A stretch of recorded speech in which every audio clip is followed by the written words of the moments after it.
माहेश्वरी महिला मंडळ, राधाकृष्ण महिला मंडळाच्या वतीनं श्री 108 कुंडीय गणपती महायज्ञाच्या 7व्या दिवशी वरदविनायक मंदिर परिसरासह नदीघाट परिसरात दीपोत्सवाचं आयोजन करण्यात आलं होतं। वरदविनायक मंदिराचे प्रमुख अशोक स्वामी यांच्यासह गोविंद बजाज, बाळासाहेब जांभळे, द्वारकाधीश सारडा, हरीश सारडा, श्याम काबरा, गोविंद सोनी आदी मान्यवरांच्या हस्ते दीप प्रज्वलन करून या दीपोत्सवाची सुरुवात करण्यात आली।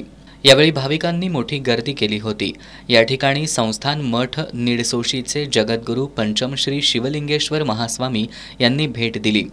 श्री 108 कुंडावर अनेकांनी सहकुटुंब वैदिक पद्धतीनं हवन केलं। यज्ञशाळेत परिक्रमासाठी दिवसभर भाविकांची गर्दी होती। श्री सनातन ज्ञानपीठ प्रचार समिती आणि श्री पंचगंगा वरदविनायक भक्त मंडळाच्या वतीनं भाविकांची गैरसोय टाळण्यासाठी विशेष दक्षता घेण्यात आली होती।